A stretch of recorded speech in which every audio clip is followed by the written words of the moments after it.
दोस्तों, आप सभी को मेरा फिर से नमस्कार एवं सुप्रभात। एक बार पुनः आप सबका मेरे YouTube चैनल बैकपैक में हार्दिक स्वागत है।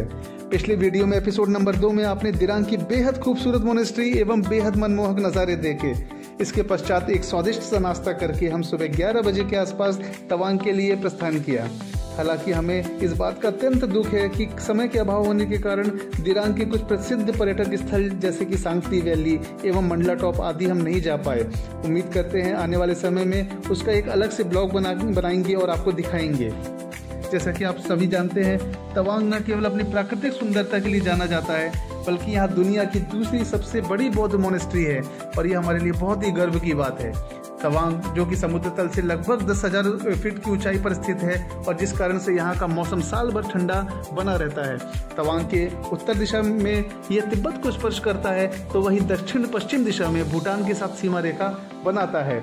और यहाँ की मुख्य जनजाति की अगर बात करें तो वह मोनपा है, जो बौद्ध धर्म का अनुसरण करती है। रोड अगर आप देख पा रहे हैं, बहुत ही अच्छी रोड है और पूरी यात्रा के दौरान हमको ज़्यादातर अच्छी ही रोड मिली, बुरी रोड हमें नहीं मिली। पिछले के एपिसोड्स की तुलना में तवांग के सफ़र में हमने रास्तों को और नज़ारों को भी ज़्यादा से ज़्यादा दिखाने की कोशिश की है, ताकि आपको न केवल सीनरिक ब्यूटी दिखा पाएँ, बल्कि जलवायु में हो रहे परिवर्तन को भी एहसास करा पाएँ, क्योंकि यहाँ एल्टीट्यूड में परिवर्तन होने के कारण मौसम लगातार बदलता रहता है। तो यह ब्लॉग कुछ ज़्यादा ही दिलचस्प होने वाला है, इसलिए अंत तक ज़रूर देखें। धन्यवाद।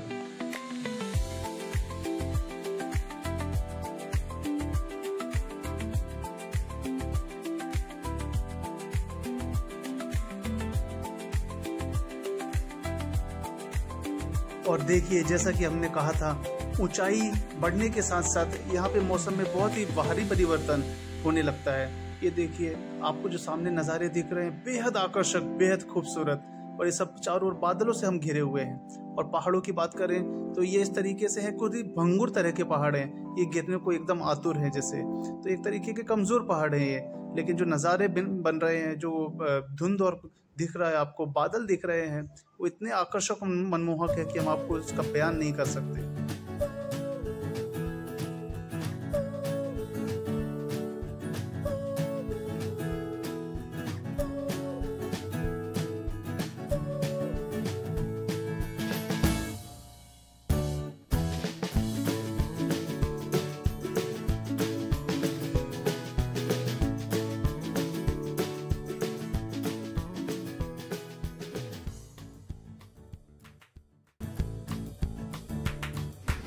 देखो दोस्तों, रास्ते का वीडियो देखिए आप, ये बादल ही है इसको आप, और ये देखिए मौसम की खूबसूरती को, ठंडक को महसूस कीजिए। तो आप बोल सकते हैं ये सेला पास जाने के रास्ते में कुछ इस तरीके के नज़ारे आते हैं, जल्दी देखने को नहीं मिलना है।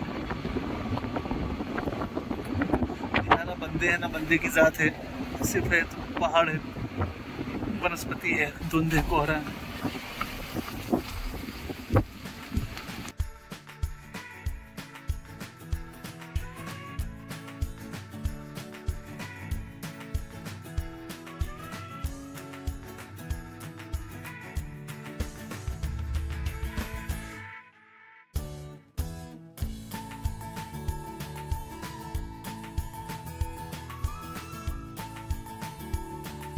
और दोस्तों, बड़ा ही देर बाद हमें कुछ पढ़ने को मिला, जिस पर लिखा था वेलकम टू सेला टनल, जो इंसान के होने की आहट दे रहा था। वैसे सेला टनल के बारे में बता दें कि इसका निर्माण BRO द्वारा किया गया है और ये दुनिया के सबसे ऊंचाई में स्थित बाइलेन टनल में से एक है। वैसे सेला टनल समुद्र तल से लगभग 13,000 फीट की ऊंचाई पर स्थित है और ये नेशनल हाईवे 13 के साथ कनेक्टेड है, और जिसके कारण दिरांग से तवांग तक की दूरी लगभग 10 किलोमीटर कम हो जाती है। आपको और एक बात यहाँ पे बता दूँ कि यहाँ पे कुल 2 टनल है, जिसमें पहली टनल, जिसमें हम अभी प्रवेश कर रहे हैं या करने वाले हैं, इसकी लंबाई तकरीबन 980 मीटर है, और जो इसके बाद में जो दूसरी टनल आती है उसकी लंबाई तकरीबन 1555 मीटर या मान लीजिए 1.5 किलोमीटर के आसपास है। और इसी के साथ हमने टनल में प्रवेश किया।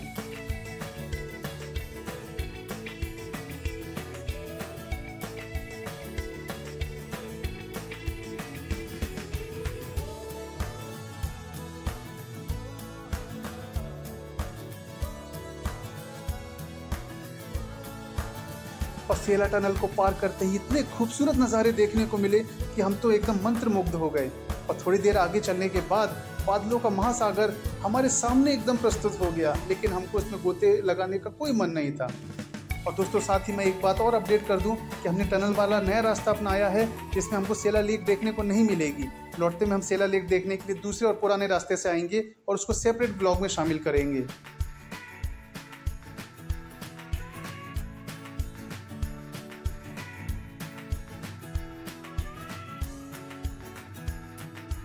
सेला टनल पार करने के लगभग 10 मिनट बाद 15 मिनट बाद एक बहुत ही शानदार नज़ारा हमें देखने को मिला। ये देखिए, तो वाटरफॉल है जिसमें एक ही वाटरफॉल कई दिशाओं से गिरता है।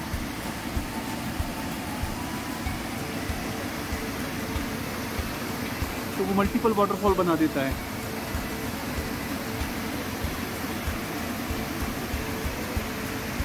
और ऊपर ऊंचे पहाड़, नीला आकाश, खुला आकाश।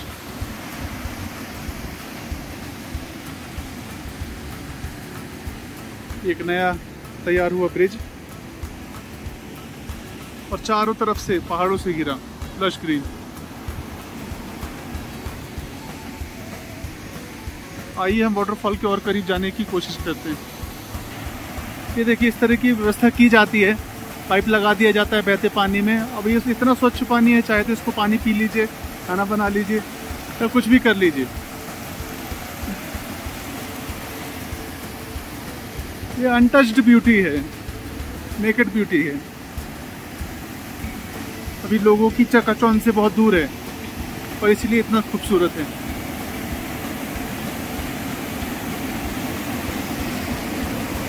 देखिए खूबसूरती।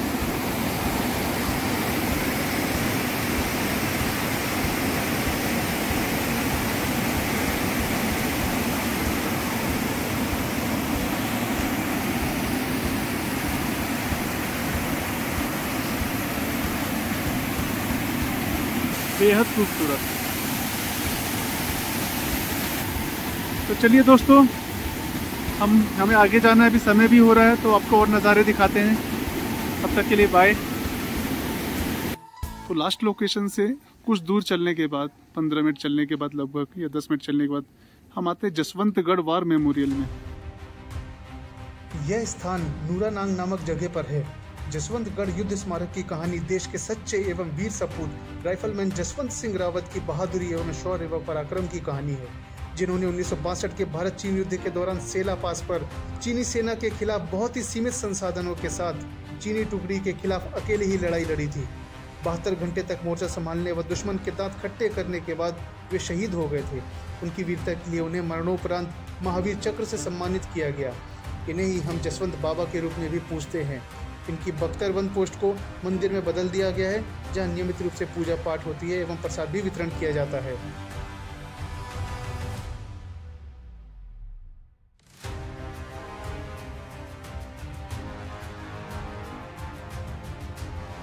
ये ऊपर जो आप जगह देख रहे हैं, ये वही जगह है जहां चीनी सैनिकों के 300 से ज़्यादा की तादाद में शव दफन है।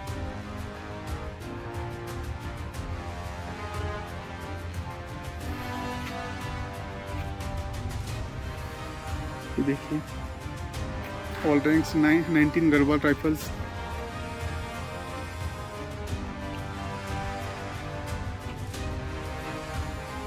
ये चारों ओर प्रोत्साहित करने वाले वाक्य, वीरों की वाणी लिखी हुई है।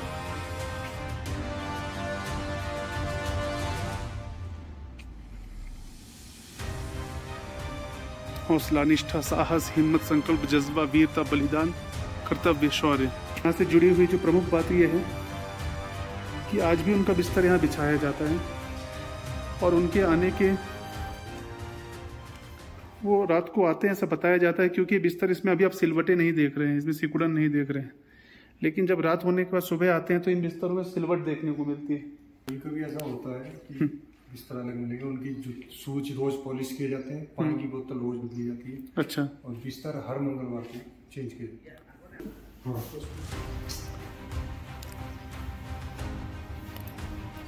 अब देखेंगे उनके नाम का प्रसाद आज भी मिलता है, उनके बूट आज भी पॉलिश किए जाते हैं। सेना के लिए जो खाना बनता है वो सबसे पहले उनको अर्पित किया जाता है।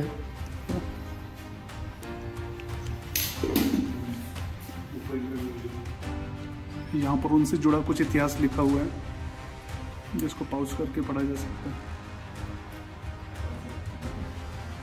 यहाँ आगे म्यूजियम भी है उनका, तो आइए देखते हैं।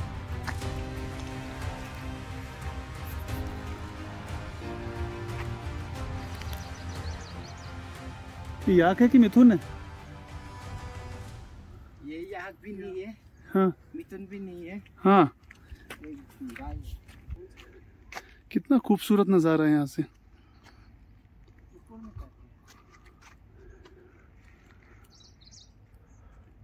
समय रुक सा गया है, इतनी शांति है।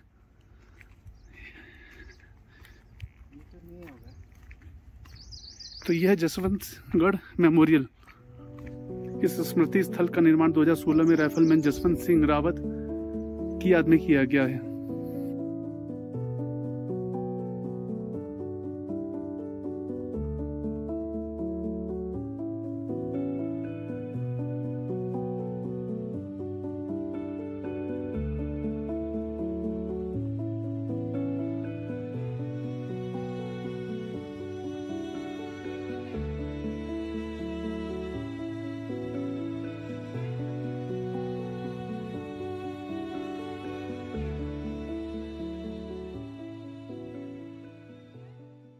दोस्तों यहाँ मौसम करवट लेते ज़रा भी देर नहीं लगाता है। अभी आसमान अच्छा था, फिर जैसे ही लौटने का टाइम हुआ 5 मिनट में यहाँ बारिश शुरू हो गई, तो हमें शेल्टर लेना पड़ा है। आप अगर देख पा रहे हो तो बारिश की बूंदें भी टप टप हो रही है और सामने सुदूर दूर वहाँ धूप भी दिखाई दे रही होगी। कह सकते हो ठंडी तो हमें लगी रही है। तो आप देखेंगे ठंडी गर्मी बरसात तीनों मौसम के एक साथ अनुभव हमें करने का मौका मिल रहा है, जो बहुत ही विहंगम है, दुर्लभ है। तो इसी वाड़ी के साथ हम अभी अगले डेस्टिनेशन के लिए निकलते हैं। अभी आगे और क्या देखने को मिलता है ये हम देखते हैं और आपको बताते हैं। तो फाइनली घंटों के सफ़र तय करने के बाद हम पहुंच चुके हैं तवांग। तवांग मार्केट ही है। मार्केट का रिव्यू बाद में देंगे। फिलहाल हम बता दें कि हमने होटल एलोरा में अपना रूम बुक किया हुआ है।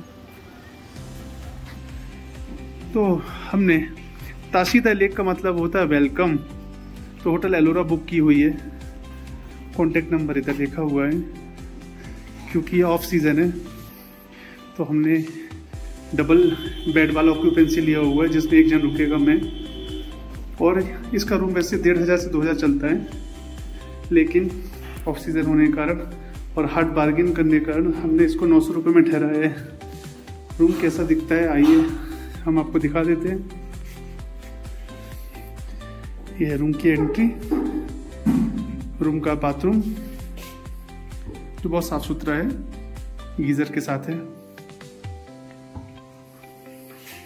वुडन फ्लोरिंग, अलमीरा, चेयर, टीवी जो शायद नहीं चलती है, और बेड, डबल बेड। तो एक सेटिस्फैक्ट्री रूम है। 900 रुपये में बहुत अच्छी डील है, तो आप इसको कंसीडर कर सकते हैं। होटल के अगर बैक व्यू की बात करें, बैक विंडो से जो व्यू मिल रहा है वो एक बड़ा अच्छा सा व्यू मिल रहा है। और फॉग भी छाया हुआ है और शायद बढ़ते जा रहा है समय के साथ में। तो इस बात की पूरी उम्मीद है कि रात होते होते शायद यहाँ विजिबिलिटी ना के बराबर हो जाए। ठंडी तो हमारे देखते देखते में ही बढ़ गई है और हमने गर्म कपड़े पहन लिए। तो आप एक तो मान के चलिए कि जब भी किसी भी सीज़न में आना है, तवांग आना है, तो गर्म कपड़े तो रखना ही है।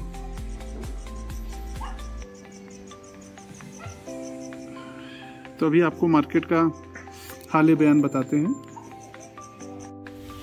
दोस्तों इस समय शाम का समय हो रखा है, करीब 7:15 बज रहा है और थोड़ी रिमझिम बारिश हुई है अभी। तो हम दिखाना चाहते हैं कि मार्केट का सूरत हाल। जैसे कि आप देख रहे हैं मेडिकल स्टोर खुला हुआ है, डेली नीड्स की दुकानें भी हैं। ऊपर आप देखते हैं ड्रैगन रेस्टोरेंट है। इस तरीके की कपड़ों की दुकानें। ये बस जनरल ओवरव्यू है, बस आपको देखने के लिए कि मार्केट, तवांग का मार्केट जो सुना हुआ है वो किस तरह से होता है। अभी देखिए होटल, समोसा, आलू बंडे, सबकी दुकानें भी होती हैं। और दुकान धंधे की बात करें तो कपड़े की दुकानें, मेडिकल शॉप, और जो मैं बता ही चुका हूँ, कुछ रेस्टोरेंट दिख जाते हैं आपको एक आध।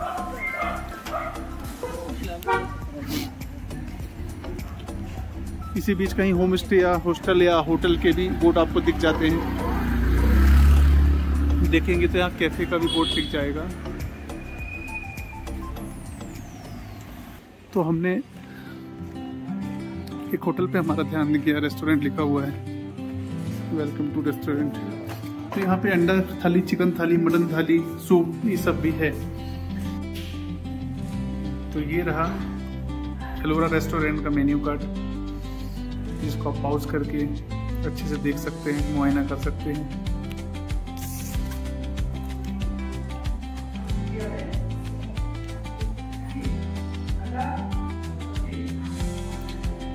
और हमने मौसम के मुताबिक चिकन सूप ऑर्डर किया। ये 1/2 पोर्शन है। तो दोस्तों हमारे चैनल से जुड़े रहिए। कल तक के लिए बाय, गुड नाइट।